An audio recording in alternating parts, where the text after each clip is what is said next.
मैं message TV वालों का शुक्रगुज़ार हूँ कि उन्होंने मुझे मौका दिया कि हिजामा के ताल्लुक़ से मैं कुछ अर्ज़ करूँ। और मेरा नाम इफ्तिखार अहमद सैफ़ी है। मैं American board certified naturopathic doctor हूँ और मैंने यूनानी मेडिसिन एंड सर्जरी में भी डिग्री हासिल की इंडिया से।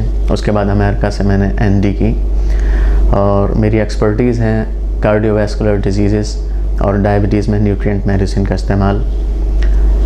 हिजामा का शौक़ मुझे, ये इसकी ज़रूरत मुझे 4 साल पहले महसूस हुई जब मैंने इसके बारे में अहादीस पढ़ी।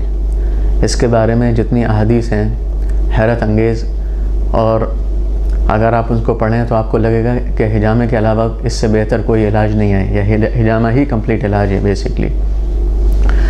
मैं आपके सामने कुछ हदीस सुनाता हूँ।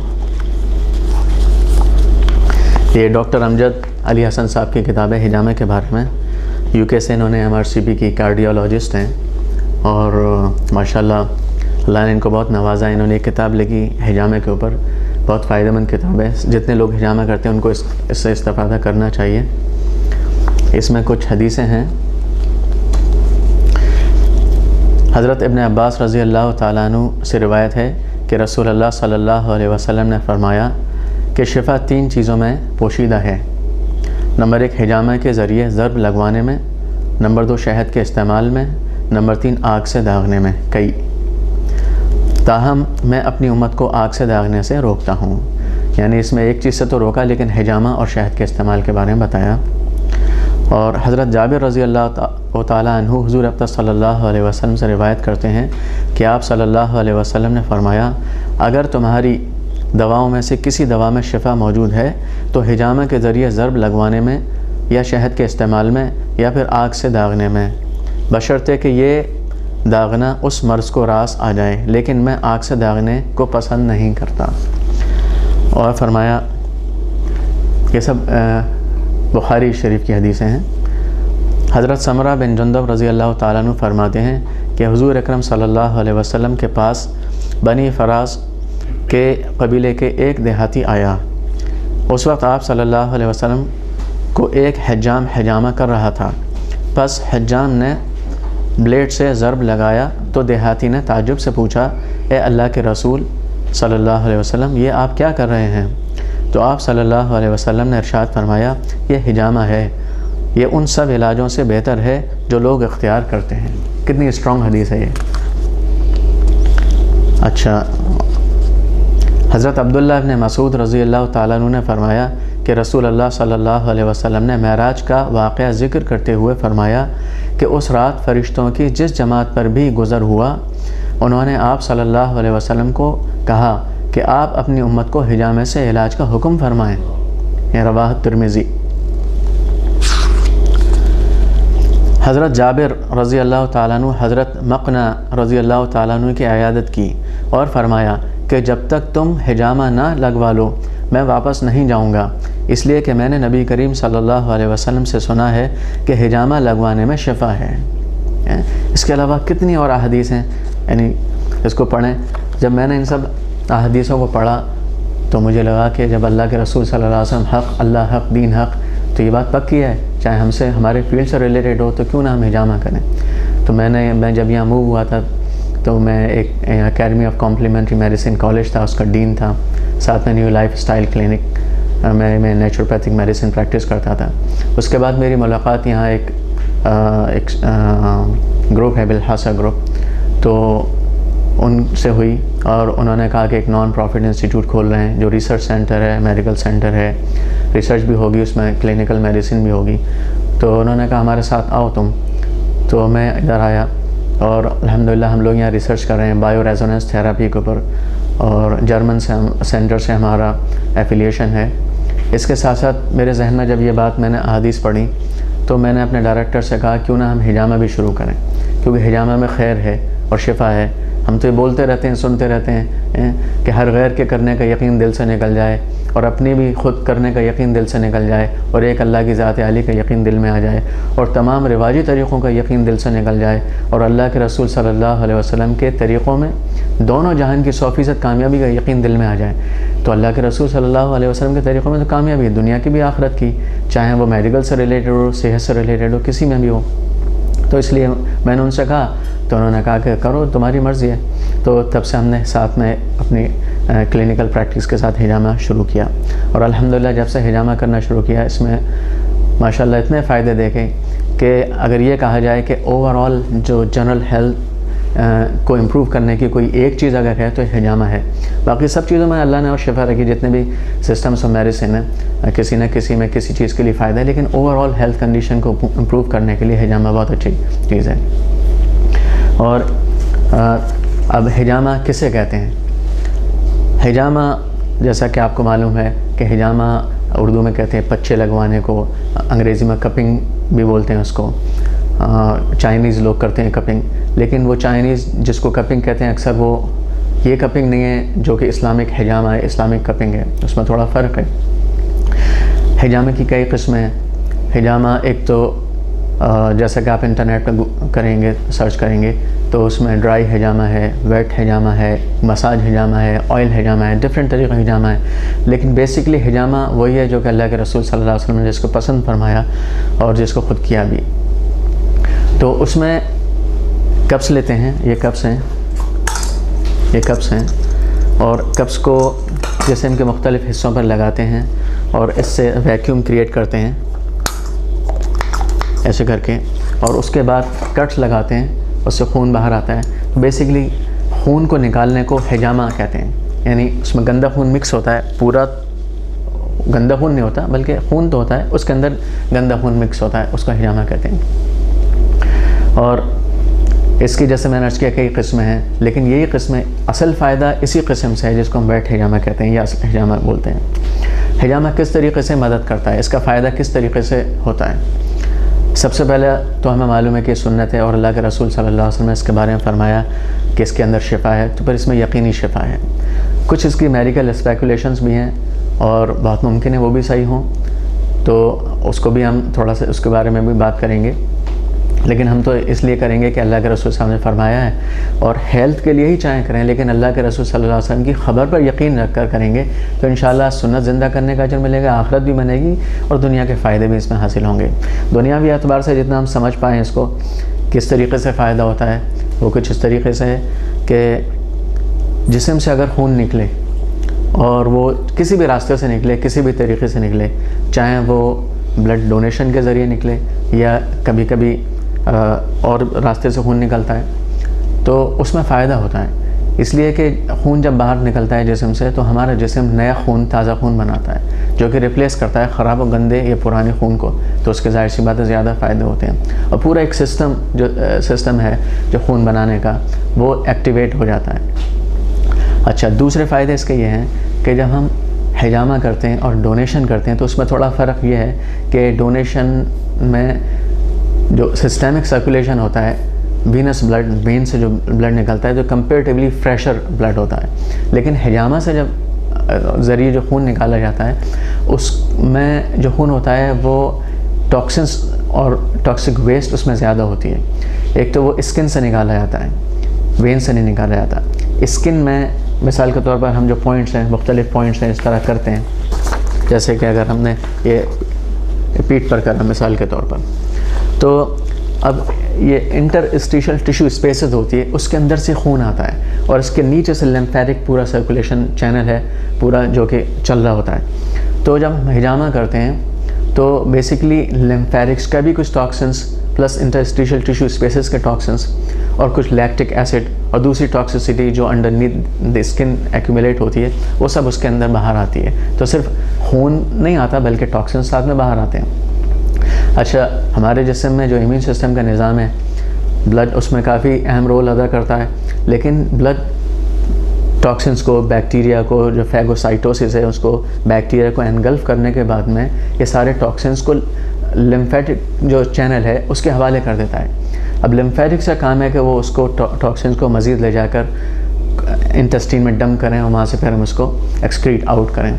लेकिन अक्सर क्या होता है कि अगर हम ज़्यादा फिज़िकली एक्टिव नहीं हैं या हमारी कमर ख़ास तौर से मूव नहीं करती है तो लिम्फेटिक सर्कुलेशन प्रॉपर नहीं होता है, क्योंकि ब्लड को सर्कुलेट करने के लिए दिल है, एक पंपिंग मशीन, लेकिन लिम्फेटिक को सर्कुलेट करने के लिए कोई दिल या कोई पंपिंग मशीन नहीं है। लिम्फेटिक सर्कुलेशन मूव होता है, प्रॉपर होता है जब हम खुद मूव करते हैं। तो मुसलमान नमाज़ पढ़ता है उस तरह से कमर को थोड़ा ऊपर नीचे करता है वो, तो इससे फ़ायदा होता है, लेकिन अभी भी वो पूरा जो कि हिजामे के ज़रिए अभी भी टॉक्सिक वेस्ट जमा होती है वो बाकी हिजामे के ज़रिए निकल जाती है। तीसरा, चाइनीज़ जो मेरिडियन फ़िलासफ़ी है कि ची जो एनर्जी है वो जो मेरिडियन पॉइंट्स, मेरिडियन लाइंस हैं चाइनीज़ मेडिसिन के पॉइंट ऑफ व्यू से, तो ची जो एनर्जी है वो उसमें फ़्लो करती है। और चाइनीज़ ट्रेडिशनल मेडिसिन का ये ख्याल है कि अगर ची का एनर्जी फ़्लो प्रॉपर है तो डिज़ीज़ नहीं होती। अगर उसमें कोई ब्लॉक है, कोई एग्रेवेशन है, कोई सुस्ती है, तो फिर डिज़ीज़ होती है। तो जब हम कपिंग करते हैं तो कपिंग से क्या होता है कि चाइनीज़ जो एनर्जी ची है उसका फ़्लो बेहतर हो जाता है और जो जिस्म की एनर्जी वो रेस्टोर हो जाती है। और जिस तरह हम एक्यूपंक्चर, जैसे चाइनीज़ लोग एक्यूपंक्चर करते हैं, तो वो बेसिकली जो रिफ्लेक्स जोन्स होते हैं, जैसे मुख्तलिफ चाइनीज़ पॉइंट ऑफ व्यू के हिसाब से सारे इतने सारे पॉइंट्स बनाए हुए हैं कि ये रिफ्लेक्स जोन्स हैं। अगर हम इनको एक्यूपंक्चर जो नीडल्स प्रिक करेंगे तो ये रिफ्लेक्स जोन्स हैं जो कि स्टिमुलेट करेंगे कॉरेस्पॉन्डिंग ऑर्गन्स को, जिनसे रिलेटेड जो ऑर्गन्स हैं, तो उनमें एनर्जी एक्टिवेट होगी या होम्योस्टेसिस बॉडी की पूरी जो क़ुव्वत मुदाफ़ियत बदन है वो इम्प्रूव होगी। हिजामा के ज़रिए जो कट्स लगाए जाते हैं वो चाइनीज़ एक्यूपंक्चर नीडल्स से काफ़ी ज़्यादा स्ट्रॉन्ग होते हैं, तो it's like father of acupuncture medicine. तो ये जो पॉइंट्स हैं ये बहुत ज़्यादा देर तक एनर्जी को स्टिमुलेट करते हैं या उस एरिया को स्टिमुलेट करते हैं। तो ची का flow comparatively acupuncture medicine, acupuncture needles के मुकाबले में हिजामा के प्रिक्स में ज़्यादा होता है, तो इस लिहाज से भी फ़ायदा करती है। दूसरे लोकली भी फ़ायदा करती है कि अगर कोई पेन है तो उसमें जो स्टेगनेंट लिक्विड्स होती हैं, फ्लूइड है या ब्लड है, तो उसको रिमूव करने से पेन कम हो जाता है, तो पेन में बहुत ज़्यादा फौरी तौर से फ़ायदा होता है। इस तरीके से ये फ़ायदा करता है। बस अल्लाह को मालूम है कि और क्या क्या इसमें किस तरीक़े से फ़ायदा करता है। अच्छा, हिजामे के बारे में कौन से दिन बेहतर हैं या कौन सी डेट्स बेहतर है, अल्लाह के रसूल सल्लल्लाहु अलैहि वसल्लम की हदीस से ये मिलता है कि कमोबेश जो मेरे इल्म में है कि Monday, Tuesday and Thursday are the best days. और डेट्स में 17, 19 एंड 21 ऑफ हिजरी कैलेंडर, जो 17 और 19 और 21 हिजरी की तारीख़ें हैं वो बेहतर तारीख़ें हैं। और वेंसडे के दिन, बुध के दिन करने को आपने पसंद नहीं फरमाया, और सैटरडे के दिन भी हदीस में सुना के पसंद नहीं फरमाया। तो जो बेहतर दिन हैं वो मंडे, ट्यूसडे एंड थर्सडे, और बेहतर तारीख़ हैं वो 17th and 19th and 21 of हिजरी कैलेंडर डेट्स, इसमें कराना बेहतर है। अच्छा, इसकी कुछ कॉन्ट्रा इंडिकेशंस हैं। हम हिजामा यानी कब नहीं करा सकते, इसमें ख़ास तौर से उन लोगों से दरख्वास्त है जो हिजामा करते हैं और ये ऐसी सुन्नत है इसको फैलाना चाहिए, लेकिन इसमें कुछ ख्याल भी रखना है, ऐसा ना हो कि बजाय फ़ायदे का नुकसान हो। तो इसमें कुछ कॉन्ट्रा इंडिकेशंस हैं, इसको जहन में रखना चाहिए कि हिजामा हम कब नहीं कर सकते। हिजामा एक तो अगर किसी को बुखार हो तो उस वक्त नहीं करना चाहिए। हिजामा अगर किसी को एपिलेप्सी की शिकायत हो तो उसमें नहीं करना चाहिए। और अगर ऐसा लगे कि अभी एपिलेप्सी हाल फ़िलहाल में नहीं है, काफ़ी पहले से एक एपिसोड हुआ, अब नहीं हो रहा है, तो उसके लिए प्रिकॉशन ये है कि उसको लेटा के करें, उसको बैठा कर नहीं करें। और हेपेटाइटिस है तो उसमें कुछ लोग तो कहते हैं कि नहीं करना चाहिए, लेकिन यह कि बहरहाल अगर करें, क्योंकि हदीस में आता है कि शिफा है, तो उसमें अगर करें तो बहुत एहतियात की ज़रूरत है। जो हिजामा कर रहा है उसको भी बहुत एहतियात की ज़रूरत है। और अगर किसी की पल्स रेट बहुत कम है तो नहीं करना चाहिए, ब्लड प्रेशर कम है तो नहीं करना चाहिए, अगर किसी का आयरन लेवल, हीमोग्लोबिन लेवल कम है तो उसको नहीं करना चाहिए। मिसाल के तौर पर किसी का 6 है, 7 है, 8 है तो नहीं करना चाहिए, 9 भी है तो एहतियात रखें। और अगर करना पाए ही है ज़रूरी तो 1-2 पॉइंट बस करें उसको। ब्लड प्रेशर कम है तो एहतियात रखें, यानी अगर किसी का 90 और 60 ब्लड प्रेशर है या 100 और 60 ब्लड प्रेशर है तो भी एहतियात रखने की ज़रूरत है। और ख़ास तौर से अगर किसी का ब्लड प्रेशर लो है तो ये लंबर रीजन है, ये जो पॉइंट्स है नीचे, इन पॉइंट्स को टच ना करें, इस पर एहतियात रखें, क्योंकि इन पॉइंट्स पर हिजामा करने से ब्लड प्रेशर और गिर जाता है। लेकिन किसी का हाई ब्लड प्रेशर है तो ये पॉइंट्स बहुत फ़ायदे के हैं। अच्छा, और किसी को डायबिटीज़ है ब्लड शुगर बढ़ी हुई है तो उसको एहतियात रखने की, क्योंकि डायबिटीज़ के लोगों में खून नहीं रुकता। अगर किसी को ब्लीडिंग टाइम, क्लॉटिंग टाइम में प्रॉब्लम है, उनको ब्लीडिंग रुकती नहीं है, क्लॉट नहीं होता ब्लड, तो उसको भी एहतियात रखने की ज़रूरत है। कुछ लोग होते हैं दवाई ले रहे हैं, एस्पिरिन ले रहे हैं, उससे ब्लड नहीं रुकता है, ब्लड थिनर है वो, या वारफेरिन ले रहे हैं, कूमरिन ले रहे हैं, जितने भी ब्लड थिनर्स हैं, और अगर वो ले रहे हैं तो आप नहीं कर सकते, क्योंकि एक बार आपने प्रिक किया, उसको हिजामे के कट्स लगाए तो खून नहीं रुकेगा, तो उसमें एहतियात की ज़रूरत है। और अगर कभी किसी को करना है तो उसकी पूरी हिस्ट्री लें, क्योंकि आपको पता नहीं है कौन किस मेडिसिन के ऊपर, हिस्ट्री लें उसको और मालूम करें। कभी कभी लोग आएंगे खुद नहीं बताएंगे, वो तो समझेंगे उनको पता नहीं है, तो हाँ हिस्ट्री पूरी लेनी पड़ेगी इनकी। वाइटल्स चेक करें इनकी, जो ये SP मॉनिटर है, इससे ऑक्सीजन लेवल चेक करें कितना है। ये सारी एहतियात की ज़रूरत है। और अगर अच्छा बच्चा है छोटा, 12 साल से छोटा है, तो उसको अवॉइड करें। और अगर 12 साल भी है तो उसको देखें हेल्थ, जनरल हेल्थ स्टेटस कैसा है। बूढ़े हैं, ज़ईफ़ लोग हैं, उनको नहीं करें। उम्र ज़्यादा है या उम्र कम भी है लेकिन हेल्थ, जनरल हेल्थ ठीक नहीं है, उसको भी नहीं कर सकते। और डिहाइड्रेटेड लोग हैं तो उसको भी नहीं कर सकते। हिस्ट्री लें, कोई फेंटिंग की हिस्ट्री तो नहीं है, अगर फेंटिंग की हिस्ट्री है तो उसमें एहतियात की ज़रूरत है, उनको लेटाना है। बहुत से लोगों को ब्लड ज़रा सा देखा खून, उससे फेंट हो जाते हैं, तो इन सब चीज़ों में एहतियात की ज़रूरत है। अच्छा, कितने कप्स हम लगा सकते हैं एक टाइम में? ये नंबर ऑफ कप्स का ऐसा है कि इसकी तो वैसे हम इसको मुतय्यन नहीं कर सकते, लेकिन इसकी लिमिट बांध सकते हैं कि ज़्यादा कप लगाने से एक वक्त में फ़ायदा नहीं है। कभी लोग बहुत एक्साइटेड हो जाते हैं कि मैं यहाँ पर मिनिस्ट्री ऑफ हेल्थ में इसका कपिंग का एग्ज़ामिनर रहा हूँ, तो हम लोग अक्सर ये सवाल करते थे, जो लोग लाइसेंस के लिए डॉक्टर्स आते थे कि कितने कप लगाने, तो सम डॉक्टर्स थोड़ा से दे गॉट कैरीड अवे, कि वो कहते थे हम 12 लगाते हैं, हम 15 लगाते हैं, इसलिए कि वो शायद इसको अच्छा समझते थे। तो उसको हमारे जहन में फ़ौरन आता था भाई ये इसको पास नहीं करना है, इसलिए कि ये कोई जज्बाती काम तो है नहीं। एक लिमिट है कि आप कितना खून एक वक्त में निकाल सकते हैं। मेडिकल पॉइंट ऑफ व्यू के हिसाब से आप 400, 450 मैक्सिमम एक पॉइंट जो US पॉइंट है निकाल सकते हैं 6 से 8 हफ्ते में। लेकिन एहतियातन हिजामे के दौरान ये 300 मिलीलीटर, 250 मिलीलीटर, ये 350 मिलीलीटर, मैक्सिमम 400 मिलीलीटर्स एक वक्त में आप खून ड्रॉ कर सकते हैं। तो नंबर ऑफ़ कप्स से ज़्यादा इंपॉर्टेंट है कितना खून निकाल। हो सकता है आप 3 कप लगाए आपने और उसमें ये अमाउंट पूरा ड्रॉ कर लिया है, तो उसमें देखना है कि कितना खून निकलेगा। कभी कभी ऐसा होता है कि आप कहीं किसी को दर्द है, तकलीफ़ है, तो उसको पेन की शिकायत है, आपने पेन के पर आपने बस हिजामा किया, तो उसको आप हिजामा आपने किया, अब आप उसको जल्दी बुला सकते हैं। मिसाल के तौर पर आप उसको 3 हफ्ते में ही बुला सकते हैं, 4 हफ्ते में बुला सकते हैं, लेकिन आपको लिमिट करने है कि भाई 2 कप करने हैं, मुझे 3 कप करने हैं। और कितना खून निकाला है, मिसाल के तौर पर अगर आपको 2 हफ्ते के बाद बुलाना है, 3 हफ्ते बाद, तो आप बस 100 मिलीलीटर मैक्सिमम निकालें उसको, क्योंकि हिजामा पेन की जगह पर हो सकता है आपको जल्दी जल्दी रिपीट करना पड़ जाए। तो पूरे आपको देखना पड़ेगा पहले कि कितनी दिन बाद इसको रिपीट करना है और कितने कप्स पर उस हिसाब से लगा सकते हैं, कितना ब्लड। अब बहुत कम आप खून निकाल रहे हैं, लेकिन जगह जगह पर उसको दर्द है, तो थोड़ा थोड़ा खून निकालेंगे आप। हो सकता है आप 7 कप लगा लें, 8 कप लगा लें, लेकिन टोटल क्वांटिटी आपको देखनी पड़ेगी। अच्छा, फिर सुन्नत के इसमें पॉइंट्स कौन कौन से हैं? जो सुन्नत के पॉइंट्स, वो बेस्ट पॉइंट्स हैं, और अल्लाह के रसूल सल्लल्लाहु अलैहि वसल्लम ने मुख्तलिफ़ औक़ात पर हिजामा किया। और अच्छा, ये ज़रूरी नहीं है कि आप एक वक्त में 7 पॉइंट लगाएं, 8 पॉइंट लगाएं। अल्लाह के रसूल सल्लल्लाहु अलैहि वसल्लम ने, जैसा कि इल्म है मेरे, कि सर में तकलीफ़ थी तो सर में किया, कभी और जगह तकलीफ़ थी तो वहाँ किया। कुछ ऐसे पॉइंट्स भी किए कि बगैर तकलीफ़ के शायद किए कि ताकि बीमारियों से हिफाजत हो या सेहत हो, अल्लाह आलम, तो उसमें उस हिसाब से भी कर सकते हैं। लेकिन सुन्नत से जो साबित पॉइंट्स हैं वो एक तो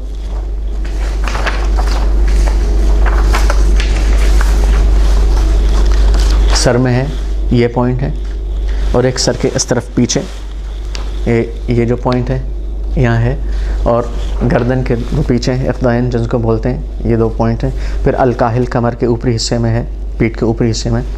और फिर आप सल्लल्लाहु अलैहि वसल्लम ने ऐसा मिलता है रिवायत में कि जांघों में भी किया, जिसको वर्क बोलते हैं, और नीचे पैर पर भी किया, ये जो पैर हैं यहाँ भी किया, इस जगह इस जगह, दोनों पैर पर भी किया। तो इन जगहों पर हम प्रोफाइलैक्टिक प्रिवेंटिव बीमारियों से हिफाजत के लिए भी कर सकते हैं इन जगह पॉइंट्स को। अब यह है कि हिजामा कैसे किया जाए, तो इसके लिए थोड़े से प्रिकॉशंस हैं जो कि हिजामे से पहले हमें जहन में रखने पड़ेंगे कि सबसे पहले तो ये कि जगह हमारी साफ़ हो। इसमें बहुत ज़्यादा एहतियात की ज़रूरत है। हिजामा फ़ायदा भी कर सकता है और हिजामा नुकसान भी कर सकता है। अगर हमारी ज़रा सी बेएहतियाती हुई तो बजाय फ़ायदे के नुकसान हो सकते हैं, इन्फेक्शन लग सकते हैं। तो जगह साफ़ हो, हाइजीनिक कंडीशंस हो। दूसरी ये कि जो हम टूल्स इस्तेमाल कर रहे हैं वो सारे स्टरलाइज्ड हों। मिसाल के तौर पर अगर हम टूल्स इस्तेमाल करें, ये इस तरह के टूल्स फर्श वगैरह हैं और भी ट्रे वगैरह हैं, तो उन ट्रे वगैरह को भी पूरे को स्टरलाइज़ करना है। स्टील की ट्रेस हैं, स्टरलाइज़ करना है। लेकिन जो कप्स हैं ये सिर्फ वन टाइम यूज़ है, डिस्पोजेबल कप्स होने चाहिए। एक टाइम बस इस्तेमाल करने हैं इसको, 2 टाइम नहीं कर सकते। और ये फेंकने के होते हैं। इवन जो पंप है ये भी एक बार इस्तेमाल करने का है, दोबारा नहीं कर सकते। और ये सारा बॉक्स मिलता है ऐसे बना बनाया। अल्लाह चाइनीज़ लोगों को जज़ाय खैर दे, इन्होंने शुरू किया बनाना। और एक टाइम में बहुत ज़्यादा महंगा नहीं आता, ये सस्ते पूरा सेट आता है। एक सेट एक आदमी के लिए इस्तेमाल करें और उसको फिर फेंक दें। अच्छा, फिर हमें देखना होगा कि पेशेंट जो हमारे पास आ रहा है फ़िट है। जैसे मैंने अर्ज़ किया, उसके वाइटल्स लेने होंगे और उसे हिस्ट्री मालूम करनी होगी, उसकी क्लीनलीनेस को भी देखना होगा। और फिर हम जब उसको हिजामा करने लगेंगे तो जहाँ हिजामा हमें करना है, मिसाल के तौर पर कमर पर करना है, तो उस पूरे एरिया को हमें साफ़ करना है। और हम बेटाडीन से साफ़ कर सकते हैं। बहुत से लोग इसको प्रेफर करते हैं कि ब्लैक सीड ऑयल से साफ़ करें। बहुत से लोग ऑलिव ऑयल को प्रेफर करते हैं, तो कर सकते हैं। ऑलिव ऑयल में एंटीसेप्टिक अज्जा मौजूद हैं और कोई हर्ज नहीं कि आप बेटाडीन पहले इस्तेमाल कर लें, अल्कोहल साफ से साफ़ कर लें, उसके बाद आप ऑलिव ऑयल लगा लें। और साफ़ करने के बाद में फिर हमें ये जो कप्स हैं उसको लगाना है, ताकि एक वैक्यूम क्रिएट कर लें। तो उससे क्या होता है कि जो सारा टॉक्सिक वेस्ट है, ये ब्लड है, वो एक जगह पूल हो जाता है। उसके बाद फिर हमें कट्स लगाने हैं। कट्स लगाने में एहतियात ये करनी है कि कट्स हमारे वर्टिकल कट्स हों, ऐसे वर्टिकल कट्स हों, ऐसे हॉरिजॉन्टल नहीं हो, बल्कि वर्टिकल कट्स हों। क्योंकि मेरिडियन लाइंस होती हैं वो कट हो जाती हैं, इसलिए वर्टिकल कट्स होने चाहिए। कट्स कितने लगाएं, मुख्तलिफ लोग उनके ख्यालात हैं। बहुत से लोग 9 कट लगाते हैं, 3 ऊपर, फिर 3 बीच में, फिर 3 नीचे वाली 3 लाइन, 3 कट्स की। लेकिन उसमें थोड़े से बड़े हल्के से कट हो जाते हैं। मैं प्रेफर करता हूँ छोटे कट्स लगाएं, थोड़े ज़्यादा ऐसे कट्स लगा के छोटे छोटे। इससे फ़ायदा ये होता है क्योंकि मार्क्स नहीं रहते, स्कार्स रहने के चांसेस कम हो जाते हैं। बहुत से लोगों की स्किन सेंसिटिव होती है, वो उनके स्कार्स पर उसमें मौजूद रहते हैं। अक्सर लोगों के 2-3 हफ्ते में मार्क्स चले जाते हैं। तो छोटे कट्स लगाएं। उसके बाद में कितनी देर तक इसमें रखना है, पहले तो 2-3 मिनट के लिए रखें, 3 मिनट के लिए। अच्छा, जब आप पहले वैक्यूम क्रिएट कर रहे होंगे कप्स लगाकर, तो उसमें आपको अंदाज़ा हो जाएगा कि कौन से पॉइंट पर हमें ज़्यादा रेडनेस या डार्कनेस मिलती है। उस पॉइंट पर इसका मतलब है हिजामे की ज़्यादा ज़रूरत है। तो आप थोड़ा सा ऑलिव ऑयल लगाने के बाद में ऐसा हल्का से एक बस वैक्यूम क्रिएट करें, उसके बाद ऐसा रोटेट करें, इसको घुमाएं, तो आपको एक अंदाज़ा हो जाएगा कलर स्किन का चेंज होना शुरू होगा। अगर डार्कर है वो एरिया तो इसका मतलब वहाँ हिजामे की ज़्यादा ज़रूरत है। कुछ मरीज़ से ही मालूम कर सकते हैं कि आपको कोई तकलीफ़ है कहीं है, तो उस जगह ज़्यादा करें। कोई तकलीफ़ नहीं है तो सुन्नत वाले पॉइंट्स को अख्तियार करें। और उसके बाद जब कट्स लगा लें, कट्स लगाने के बाद फिर आप जब पंप करेंगे तो उसमें खून आना शुरू हो जाएगा आहिस्ता आहिस्ता। तो खून बस थोड़ी देर के लिए उसको रहने दें, कुछ मिनट के लिए रहने दें। उसके बाद कप खाली कर लें और फिर दोबारा से भी इसको लगा सकते हैं, क्योंकि उसमें ऊजिंग होती रहती है। अच्छा, उसमें ये ज़रूर नहीं है कि 3 बार तक हम इसको सक करना है, या 5 बार तक करना है, या 2 बार तक, ऐसा कोई रूल नहीं है। आप हो सकता है आपने 1 बार या 2 बार किया और उसके बाद में प्लाज्मा आना शुरू हो जाता है, उसमें एक लिक्विड सा वाइट आना शुरू हो जाता है। अगर वो आना शुरू हो गया, एक साइन है कि भाई अब आप इसको रोक दें। और कभी कभी प्लाज्मा नहीं आ रहा है, इसका मतलब ये नहीं कि आप प्लाज्मा का इंतजार करें। हो सकता है आप 3 बार किया, 4 बार किया, प्लाज्मा नहीं आ रहा है, तो आपको लिमिट देखनी पड़ेगी कितना आप ब्लड निकाल सकते हैं, कितना निकाल चुके हैं। तो वो रूल नहीं, आप वहीं छोड़ दें उसको। अगर आप एक लिमिट क्रॉस कर गया है वो इसके करीब में, तो उतना ही आप छोड़ दें उसको। कट्स छोटे पहले लगाने ताकि ऊजिंग देर तक ना हो उसमें। उसके बाद में आप उसको साफ़ कर दें। साफ़ करने में दोबारा बेटाडीन इस्तेमाल कर सकते हैं, शहद भी इस्तेमाल कर सकते हैं, ऑलिव ऑयल भी इस्तेमाल कर सकते हैं, ब्लैक सीड ऑयल भी इस्तेमाल कर सकते हैं। और मैं प्रेफर करता हूँ कि साफ़ बेटाडीन से मैं करता हूँ। उसके बाद में एंटीबायोटिक पाउडर का स्प्रे भी मैं करता हूँ। और उसके बाद मैं उनको बता देता हूँ कि भाई घर जाकर आप जो है ऑलिव ऑयल लगा लें या कुछ भी लगा लें। ये मरीज़ों के साथ मैं ऐसा करता हूँ। जब मैं ख़ुद अपने करवाता हूँ तो मैं बाद में बस ऑलिव ऑयल या शहद लगवा लेता हूँ। और अच्छा, कुछ पोस्ट हिजामा प्रिकॉशंस हैं या सजेशंस हैं कि हिजामा करवाने के बाद में बेहतर ये है कि मरीज़ मछली उस दिन नहीं खाए। कुछ लोग कहते हैं कि दूध भी नहीं पिए, बीफ भी नहीं खाए। मुझे कोई साइंटिफिक इसका कुछ जस्टिफिकेशन नहीं मिला, लेकिन कुछ लोग कहते हैं, तो हो सकता है उसमें उन्होंने कहीं पढ़ा हो कुछ, तो उसमें कोई हर्ज नहीं है एक दिन में अगर हम दूध नहीं पिए और बीफ नहीं खाएं। लेकिन फ़िश का ये है कि फ़िश में चूँकि ओमेगा 3 होती है और ओमेगा 3 ब्लड थिनर है, तो उसमें ऊजिंग के चांसेस बढ़ जाते हैं। तो जिस दिन हिजामा करवाना हो, बेहतर ये है कि फ़िश ना खाई जाए और बाद में भी एक दिन नहीं खाई जाए, और एस्प्रिन वगैरह भी रोका जाए, बेहतर ये। और जिस वक्त हिजामा किया जाए तो बेहतर है कि पेट खाली हो, या कम से कम 3-4 घंटे पहले नहीं खाया हो। अल्लाह के रसूल सल्लल्लाहु अलैहि वसल्लम ने एक रोज़े की हालत में भी हिजामा करवाया, लेकिन रोज़े की हालत में हिजामा करवाना ज़रूरी फ़र्ज़ नहीं है, मस्ट नहीं है। अब बग़ैर रोज़े के भी हिजामा करवा सकता है आदमी। और हिजामा की डेट्स जैसे मैंने शुरू में अर्ज़ की कि बेहतर वो दिन है कि Monday, Tuesday and Thursdays and 17, 19 and 21 of हिजरी कैलेंडर डेट्स।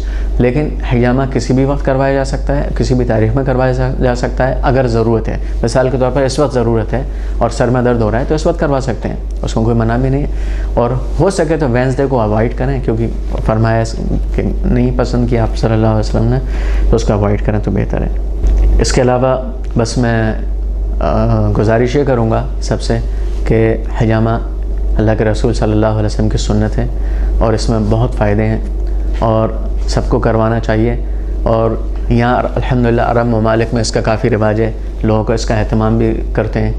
और लेकिन हम लोगों के मुल्कों में, हिंदुस्तान में, पाकिस्तान में और इन इलाक़ों में अभी हिजामा का इतना रिवाज नहीं है। बहुत दीनदार लोग उसको करवाते हैं, बल्कि बहुत दीनदार लोगों को इसके बारे में इल्म है, करवाते वो भी कम ही लोग हैं, और बहुत से लोगों को इसका पता ही नहीं है। तो एक ऐसी बड़ी सुन्नत है, इसको खूब रिवाज में लाना चाहिए और अजर की नीयत से और अल्लाह का हुक्म समझ कर, रसूलुल्लाह सल्लल्लाहु अलैहि वसल्लम का हुक्म समझ कर, और इंशाल्लाह फ़ायदा ज़रूर है और यकीनी है।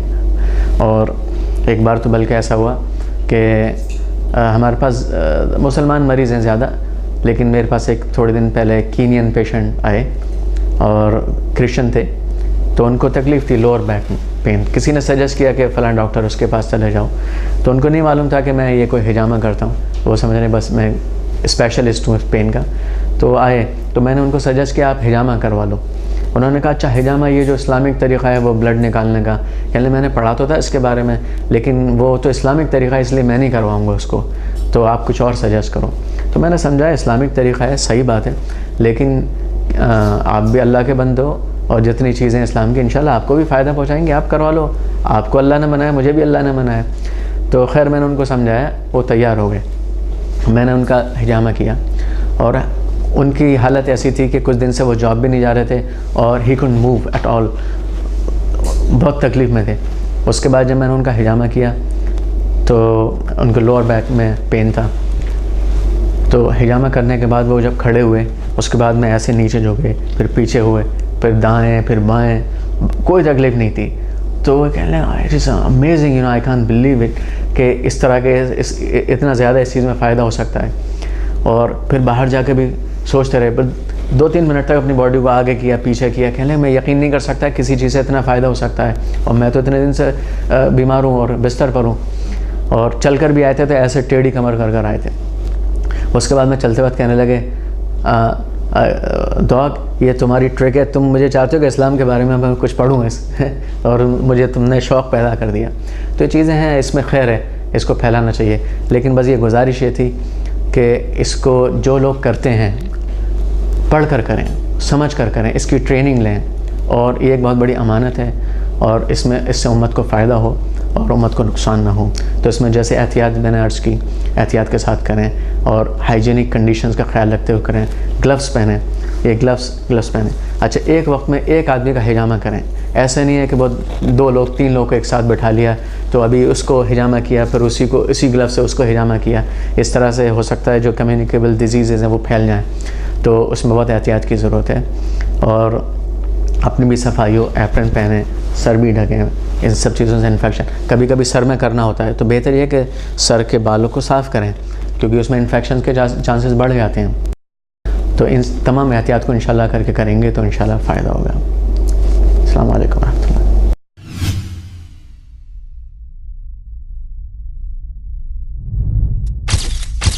Message TV. This is your channel. This is your channel.